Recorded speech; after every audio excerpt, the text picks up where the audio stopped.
श्री जगदम्बिकाय नमः। भक्तों, नवरात्रि के पावन पर्व पर हम आपके लिए यहाँ पर लेकर आए हैं श्रीमद् देवी भागवत का छठा स्कंद। भक्तों, श्रीमद् देवी भागवत महात्म्य की कथाएं पहले से ही यहाँ पर हैं, जिनकी लिंक हमने आपको डिस्क्रिप्शन में दे दी है। आज हम आपको सुनाने वाले हैं छठे स्कंद के अध्याय 1 और 2 की कथा, जो है वृत्तासुर के प्रसंग में ऋषियों का प्रश्न, सूत जी के उत्तर, इंद्र के द्वारा विश्व रूप का वध, त्वष्टा के यज्ञ से वृत्त का प्रादुर्भाव। तो चलिए शुरू करते हैं। ऋषिगण बोले, महाभाग सूत जी, वेदव्यास जी जिस कथा के रचयिता हैं, उस पावन प्रसंग को स्पष्ट करने वाले आपके ये अमृतमय वचन बड़े ही मधुर हैं। इन्हें पीकर हम अभी तृप्त नहीं हुए, इसलिए इस पौराणिक पवित्र कथा को हम पुनः आपसे सुनना चाहते हैं। इसे सुनने से पाप नष्ट हो जाते हैं। सुना है वृत्तासुर नाम का एक प्रतापी असुर था। उसके पिता त्वष्टा थे। महात्मा इंद्र ने युद्ध में उसे क्यों मार डाला? त्वष्टा देव वर्ग के सदस्य थे। उन्हीं का अत्यंत शूरवीर पुत्र वृत्तासुर था। ब्राह्मण वंश में उसकी उत्पत्ति हुई थी। उसके शरीर में अथाह बल था। इंद्र के हाथ उसका वध होने का क्या कारण है? इंद्र ने छल करके जल फेन द्वारा उस महाबली असुर वृत्तासुर का वध कर दिया। ऐसा क्यों किया गया? उस समय ब्राह्मण की हत्या से उत्पन्न पाप इंद्र को लगा या नहीं? और एक दूसरी बात ये भी है, आप बहुत पहले कह चुके हैं कि श्री देवी ने वृत्तासुर का वध किया। इसके पीछे क्या रहस्य है? सूची कहते हैं, हे मुनिगण, वृत्तासुर के वध से संबंध रखने वाला ये प्रसंग कहता हूँ, सुनो। ब्रह्म हत्या से उत्पन्न दुख जिस प्रकार इंद्र को भोगना पड़ा, वह विषय भी इसमें आ जाएगा। प्राचीन समय में राजा जन्मेजय ने सत्यवती नंदन व्यास जी से ऐसा ही प्रश्न किया। उस समय उन्होंने उनसे जो बताया था वही मैं बतला रहा हूँ। जन्मेजय ने पूछा, मुने, इंद्र ने वृत्तासुर का वध किया, ये प्राचीन कथा है। फिर उस दैत्य को देवी ने कैसे मारा? किस कारण इस कार्य में देवी की प्रवृत्ति हुई? हे मुनिवर, एक ही वृत्तासुर के विनाशक दो कैसे हुए? इस प्रसंग को मैं आपसे सुनना चाहता हूँ। हे मुने, आप भगवती जगदम्बा का ऐश्वर्य, जो वृत्तासुर के वध से संबंध रखता है, बताने की कृपा करें। व्यास जी कहते हैं, हे राजन, तुम धन्य हो, तुम महान यशस्वी हो, क्योंकि प्रतिदिन कथा के प्रति तुम्हारे मन में भक्ति का प्रवाह बढ़ता रहता है। जब श्रोता एकाग्र होकर कथा सुनने में तत्पर रहता है, तभी वक्ता प्रसन्न होकर स्पष्ट भाषण करता है। प्राचीन समय में वृत्तासुर और इंद्र का युद्ध हुआ था। यह कथा पुराणों में भी प्रसिद्ध है। वृत्तासुर को शत्रु मानकर इंद्र ने मार डाला। इससे उन्हें महान क्लेश उठाने पड़े। राजन इंद्र ने कपट वेश बनाया, तब वृत्तासुर की मृत्यु हुई। इस विषय में कोई आश्चर्य नहीं करना चाहिए, क्योंकि भगवती महामाया के प्रभाव से मुनियों की बुद्धि भी कुंठित हो जाती है। सत्य मूर्ति भगवान विष्णु माया फैलाकर दैत्यों को निरंतर मारा करते हैं। फिर उनके सिवा दूसरा कौन है जो जगत को मोहित करने वाली भगवती महामाया को मन से भी जीत सके? इन्हीं महामाया की प्रेरणा से श्रीहरि मत्स्य आदि योनियों में प्रकट होते रहते हैं। हजारों युगों की यही स्थिति है। यह शरीर, धन, घर, बांधव, पुत्र और स्त्री, ये सब मेरे हैं। इस प्रकार के मोह में पड़कर संपूर्ण प्राणी पुण्य और पापमय कर्मों में रचे पचे रहते हैं, क्योंकि अपार गुण वाली महामाया सबको मोहित किए हुए है। कभी कोई भी मनुष्य इस माया को मिटा नहीं पाया। इसी माया के प्रभाव से महान देवता भी अपना प्रयोजन सिद्ध करने के लिए छल पूर्वक वृत्तासुर को मारने में तत्पर हो गए। वृत्तासुर और इंद्र में परस्पर जिस कारण विरोध हो गया था, वह प्रसंग अब मैं तुम्हें बताता हूँ। त्वष्टा प्रजापति के पद पर नियुक्त थे। उन महान तपस्वी को देवताओं में प्रधान माना जाता था। उन्हीं के हाथ में देवताओं के कार्य की सारी व्यवस्था थी। वे बड़े कार्यकुशल और ब्राह्मण प्रेमी थे। इंद्र के साथ कुछ वैमनस्य हो जाने पर त्वष्टा ने एक पुत्र उत्पन्न किया जिसके 3 मस्तक थे। उस पुत्र की विश्वरूप नाम से प्रसिद्धि हुई। उसका रूप बड़ा ही आकर्षक था। 3 मनोहर एवं श्रेष्ठ मुखों से युक्त होने के कारण उसकी शोभा विशेष बढ़ रही थी। उसके 3 मुखों से अलग अलग 3 कार्य संपन्न होते थे। वह एक मुख से वेद का पाठ करता, दूसरे मुख से मधुपान करता और तीसरे से एक ही साथ संपूर्ण दिशाओं का निरीक्षण करता। उसने भोगों की ओर से उदासीन होकर अत्यंत कठिन तपस्या आरंभ कर दी। वह संयम पूर्वक तपस्वी जीवन व्यतीत करने लगा। उसके मन में सदा धार्मिक निष्ठा बनी रहती। वह गर्मी के दिनों में पंचाग्नि तपता, वर्षा ऋतु में वृक्षों के नीचे रहता, शरद एवं हेमंत ऋतु में जल में रहकर तपस्या करता, सदा निराहार रहता। इंद्रियां उसके वश में थीं। वह संपूर्ण संग्रह परिग्रहों से मुक्त था। यो विवेकी विश्वरूप घोर तपस्या करने लगा, लेकिन उसकी बुद्धि में कुछ कालिमा अवश्य थी। विश्वरूप को यो तपस्या करते देखकर इंद्र दुखी हो गए। उन्हें दुख इस बात का हुआ कि कहीं ये विश्वरूप मेरा पद ना ग्रहण कर ले। उस समय विश्वरूप में असीम तेज आ गया। तपस्या के प्रभाव से शक्ति बढ़ गई। उस सत्यवादी को देखकर इंद्र दिन रात अत्यंत चिंता करने लगा। सोचा, इतना आगे बढ़ा हुआ ये त्रिशिरा मेरे अस्तित्व को मिटा देगा। विद्वानों का कथन है कि बढ़ते हुए पराक्रमी शत्रु की कभी भी उपेक्षा नहीं करनी चाहिए। इसलिए इसकी तपस्या नष्ट करने के लिए मुझे कोई न कोई उपाय करना परम आवश्यक है। कामदेव तप के शत्रु हैं। यह निश्चय है कि इसके प्रभाव से त्रिशिरा की तपस्या नष्ट हो जाएगी। आज मुझे वही करना चाहिए जिससे ये तपस्वी भोग भोगने में आसक्त हो जाए। शत्रु की शक्ति न सहने वाले बुद्धिमान इंद्र ने मन में यो विचार करने के बाद त्रिशिरा को प्रलोभन में डालने के लिए अप्सराओं को आज्ञा दी। उर्वशी, मेनका, रंभा, घृताची, तिलोत्तमा आदि अप्सराओं को बुलाया और कहा, अपने रूप का अभिमान रखने वाली अप्सराओं, तुम सब मिलकर मेरा एक प्रिय कार्य करो। आज मेरे सामने एक कठिन समस्या उपस्थित हो गई है। कारण मेरा महान शत्रु तपस्या कर रहा है। तुम लोग अब इस दुर्जय शत्रु के पास जाओ और ऐसा प्रयत्न करो जिससे वह प्रलोभन में आ जाए।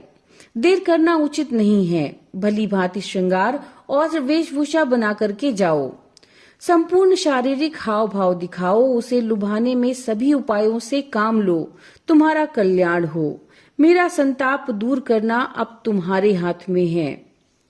असीम भाग्यशालिनी अप्सराओं, त्रिशिरा का तपोबल जानकर मेरे शरीर में दुर्बलता आ गई। उसका पराभव न हुआ तो वह बलवान शत्रु बहुत शीघ्र मेरे आसन पर अधिकार जमा लेगा। आज इस कठिन कार्य के उपस्थित होने पर तुम सबको मिलकर मेरी सहायता करनी है। देवराज इंद्र की उपर्युक्त बातों को सुनकर के अप्सराएं नतमस्तक होकर बोली, हे देवेश, आप निर्भय रहें। त्रिशिरा को लुभाने के लिए हम पर्याप्त प्रयत्न करेंगे। जिस किसी प्रकार से भी उसके द्वारा भय न पहुंचे, वैसा ही हमारा प्रयत्न होगा।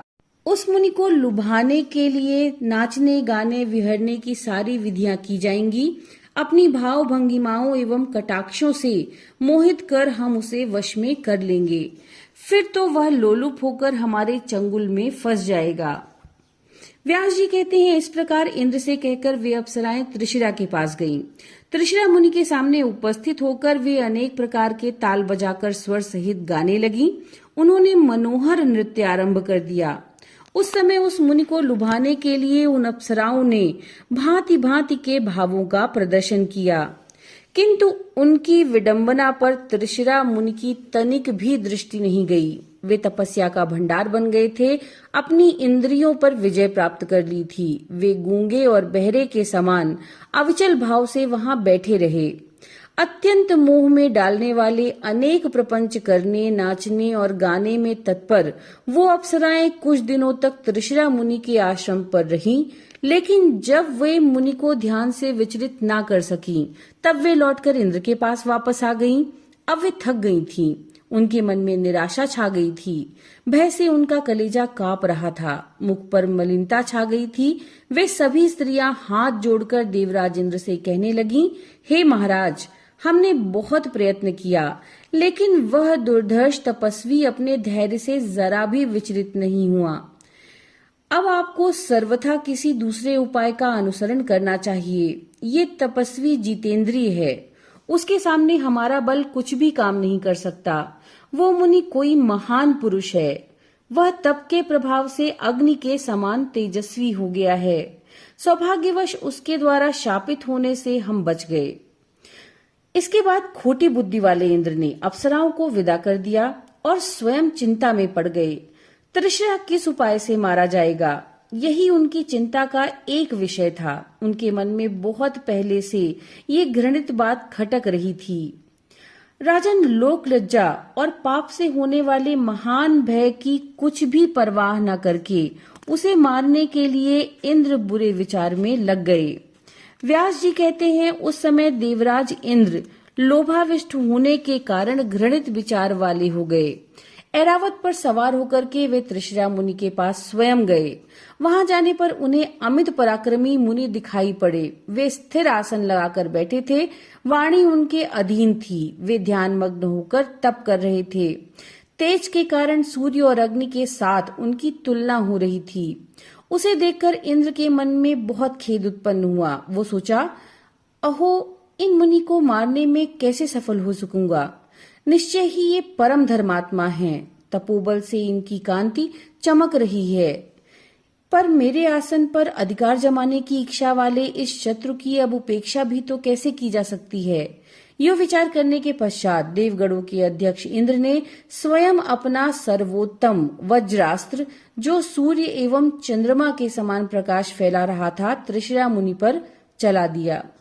उस समय मुनि की समाधि लगी हुई थी। अब वज्र की चोट से घायल होकर वे तपस्वी जमीन पर गिर पड़े, उसके प्राण प्रयाण कर गए। वह घटना देखने में बड़ी ही आश्चर्यजनक थी। जान पड़ता था मानो कुलिश से कटा हुआ पर्वत का शिखर गिरा पड़ा है। उसे मारकर देवराज को बहुत प्रसन्नता हुई। वहां उपस्थित मुनिगण हाहाकार करने लगे। उनके मुख से निरंतर करुण ध्वनि निकलने लगी। शतक्रतु इंद्र बहुत पापी है, इसने इस तपस्वी को मारकर बहुत बड़ा अनर्थ कर डाला। इस समय यह इंद्र महान दुष्ट और पापी बन गया है, तभी तो इसने इस निरापराधी मुनि की निर्मम हत्या कर डाली। हत्या से प्रकट हुआ पाप फल इस पापी को जरूर भोगना पड़ेगा। इसके बाद त्रिशरा मुनि का वध करके इंद्र अपने भवन की ओर चले गए। वे मुनि महान आत्मा और तप का भंडार थे। इंद्र द्वारा मारे जाने पर भी ऐसा प्रकाशमान हो रहे थे मानो जीवित पुरुष हो। जमीन पर निर्जीव पड़े थे, लेकिन प्राणधारी व्यक्ति की भांति उनके द्वारा चेष्टा हो रही थी। ये देखकर इंद्र बहुत चिंतित हो गए। उनके सभी अंगों पर उदासी छा गई। वे मनी मन सोचने लगे, ये फिर जीवित तो नहीं हो जाएगा। इस समय सामने तक्षा नामक एक व्यक्ति खड़ा था। उस पर दृष्टि डालकर देवराज ने अपना काम सिद्ध हो जाने के लिए कहा, तक्षा, तुम मेरी बात मानकर इस महान तेजस्वी मुनि के मस्तक को धड़ से अलग कर दो। ऐसा जान पड़ता है मानो ये जीवित हो। ऐसा प्रयत्न करो कि ये जी ही न सके। इंद्र की बात सुनकर उन्हें निंद सिद्ध करते हुए तक्षा कहने लगा। तक्षा ने कहा, इस मुनि का कंधा बड़ा विशाल प्रतीत हो रहा है। मेरी कुल्हाड़ी इसे मार नहीं सकेगी। फिर मैं इस घृणित कार्य की प्रवृत्त कैसे हूँ। तुमने ये अत्यंत निंदित कर्म किया है। अच्छे पुरुषों ने ऐसे कार्य की घोर निंदा की है। जो मरा हुआ है उसे पुनः मारने में केवल पाप का भागी ही होना पड़ता है। मैं इस पाप से बहुत डरता हूँ। ये मुनि तो मर ही गया है, फिर इसका सिर काटने से क्या प्रयोजन। भला बताओ, तो इस कलुषित कार्य में क्या तुम्हें भय नहीं लगता है।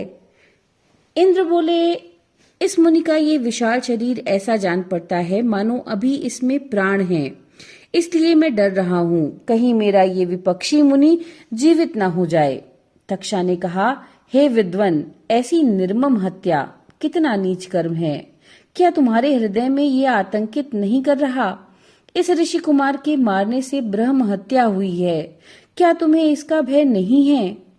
इंद्र ने कहा, इस पाप को दूर करने के लिए मैं फिर प्रायश्चित कर लूंगा। छल करके भी शत्रु को मार डालना सर्वथा उचित है। तक्षा ने कहा, तुम्हें महान लोभ घेरे हुए है, इसी से इस समय ये पाप कर रहे हो। लेकिन विभो, भला बताओ तो, तुम्हारे सिवा मैं इस नीच कर्म में सम्मिलित क्यों हूँ? इंद्र बोले, अब से सदा के लिए मैं निश्चय कर देता हूँ कि समस्त यज्ञों में मैं तुम्हें भी भाग दूंगा। यज्ञ करते समय मनुष्य तुम्हें बलि चढ़ाया करेंगे। तुम्हारे लिए यह मूल्य निर्धारित हो गया। इसके बदले में त्रिशिरा के मस्तक को काटकर तुम मेरा प्रिय कार्य करो। व्यास जी कहते हैं, राजन, इंद्र की ये बात सुनकर तक्षा के मन में भी लोभ आ गया। लोभ पाप का मूल है। फिर तो उसने मजबूत टांगी उठाई और उसने त्रिशिरा के मस्तक को धड़ से अलग कर दिया।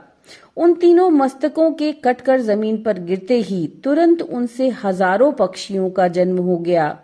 उस अवसर पर मुनि के मुख से गौरैया, कबूतर, तितर आदि पक्षीगण पृथक पृथक उत्पन्न हो गए। त्रिशिरा मुनि जिस मुख से वेद का स्वाध्याय करते थे, सोमरस पीते थे, उससे तुरंत कबूतर निकल आया। सोमरस पीते समय समस्त दिशाओं पर दृष्टिपात करने के लिए जिस मुख से काम करते थे, उससे अत्यंत चमकीले तितर उत्पन्न हुए। मधु पीने वाले मुख से गौरैया की उत्पत्ति हुई। इस तरह त्रिशिरा के इन पक्षियों का निष्क्रमण हुआ। त्रिशिरा के मस्तक से यूं पक्षी निकल गए, ये देखकर इंद्र के मन में बड़ी प्रसन्नता हुई। फिर वे स्वर्ग को सिधार गए, ऐसा उन्हें लगा। उनके चले जाने पर तक्षा भी तुरंत वहां से अपने घर चल दिया। यज्ञ में भाग पाने का अधिकार मिलने से उसका मन बहुत प्रसन्न था। महान पराक्रमी शत्रु को मार डाला, ये समझकर इंद्र भी भवन पर पहुंचे और अपने को कृतकृत्य मानने लगे। ब्रह्म हत्या की कुछ भी चिंता नहीं की। उधर त्वष्टा ने जब सुना कि मेरा परम धार्मिक पुत्र मारा गया है, तब उनके मन में क्रोध की सीमा न रही। उन्होंने ये वचन कहा, मेरा पुत्र एक पुण्यात्मा मुनि था, जिसके द्वारा वह मारा गया, उससे बदला अवश्य लेना है। इसलिए उसके वध के लिए मैं पुनः पुत्र उत्पन्न करूंगा। देवता मेरा पराक्रम और तपोबल देखें। वह पापी अपने किए हुए पाप के सारे कुफल पर ध्यान दे। इस प्रकार कहने के पश्चात त्वष्टा ने पुत्र उत्पन्न करने के उद्देश्य से अथर्ववेद के मंत्रों का उच्चारण करके अग्नि में हवन करना आरंभ कर दिया। उस समय क्रोध ने उनको व्याकुल कर दिया था। 8 रात्रि तक हवन होता रहा। अग्नि प्रचंड लपटों से धधकती रही। उसके बाद उस अग्नि से एक पुरुष प्रकट हुआ, जो अग्नि के समान ही प्रकाशमान था। अग्नि से प्रकट हुआ वह पुत्र महान तेजस्वी और बलवान था। उसके शरीर से अग्नि के समान प्रकाश फैल रहा था। वह त्वष्टा के सामने खड़ा हो गया। उस पर उनकी दृष्टि पड़ी। तब त्वष्टा उस पुत्र की ओर आंखें करके कहने लगे, इंद्र शत्रु, तुम मेरी तपस्या के प्रभाव से अत्यंत शक्तिशाली बन जाओ। उस समय क्रोध के कारण त्वष्टा के शरीर में आग सी लग रही थी। उनके कहने पर अग्नि के समान तेजस्वी वह पुत्र अपने कलेवर बढ़ाने लगा। ऐसा बढ़ा मानो आकाश छू लेगा। इसका विकराल शरीर पर्वत के समान दिखने लगा। जान पड़ता था मानो स्वयं मूर्तिमान काल ही प्रकट हो गए। अत्यंत घबराए हुए पिता से उसने कहा, पिताजी, मुझे क्या करने की आज्ञा देते हैं? उत्तम व्रत का आचरण करने वाले प्रभु, मेरा नाम बताने के साथ ही कार्य का भी निर्देश दें। आप इतने चिंतित क्यों हैं? इसका कारण मैं सुनना चाहता हूँ। मैं अभी अभी आपकी चिंता दूर कर दूंगा। मेरे जीवन का प्रधान उद्देश्य यही है। उस पुत्र के उत्पन्न होने से क्या लाभ, जबकि पिता को दुख ही झेलना पड़े। मैं अभी समुद्र पी डालता हूँ। मेरे प्रयास से संपूर्ण पर्वत छिन्न भिन्न हो जाएंगे। मैं तेज किरणों को बिखेरने वाले इस उगे हुए सूर्य को अभी रोके देता हूँ। आज ही देवताओं सहित इंद्र और यमराज को मार डालता हूँ। इनके अतिरिक्त और भी कोई विपक्षी नहीं बच पाएगा। इन सबको तथा पृथ्वी को भी उखाड़कर मैं समुद्र में फेंक देता हूँ। पुत्र के ऐसे अनुकूल वचन सुनकर त्वष्टा के आनंद की सीमा ही न रही। इसलिए पर्वताकार शरीर वाले उस पुत्र से वे कहने लगे, पुत्र, इस समय मुझे व्रजिन अर्थात संकट से बचाने में समर्थ हो तुम, इसलिए वृत्त नाम से जगत में तुम्हारी प्रसिद्धि होगी। तुम्हारा त्रिशिरा नाम से विख्यात तपस्वी भाई था, उसके 3 सामर्थ्यशाली मस्तक थे। वो तुम्हारा भ्राता वेद और वेदांग का पूर्ण ज्ञाता था, उसे सभी विद्याएं ज्ञात थी। त्रिलोकी को चकित करने वाली तपस्या में वह प्रायः संलग्न रहता था। अभी आज ही इंद्र ने वज्र से मारकर उसका मस्तक काट डाला। मेरा वह पुत्र सर्वथा निरपराध था। सहसा यह अप्रिय घटना घट गई, इसलिए पुरुष व्याघ्र, अब तुम पापी इंद्र को परास्त करो, क्योंकि वह ब्रह्मघाती, नीच, निर्लज्ज, दुर्बुद्धि और महान शठ है। पुत्र के शोक से अत्यंत व्याकुल त्वष्टा ने यो कहकर भांति भांति के दिव्य आयुधों के निर्माण में लग गए। फिर इंद्र का वध करने के लिए उन आयुधों से वृत्तासुर को उन्होंने सुसज्जित कर दिया। उन्होंने मेघ के समान प्रतिभाशाली और भार सहने में समर्थ शीघ्रगामी एक अत्यंत सुंदर सुदृढ़ रथ वृत्तासुर को दिया और उसे युद्ध करने की आज्ञा दी। तो भक्तों, ये थी अध्याय 1 और 2 की कथा। नमो नारायण।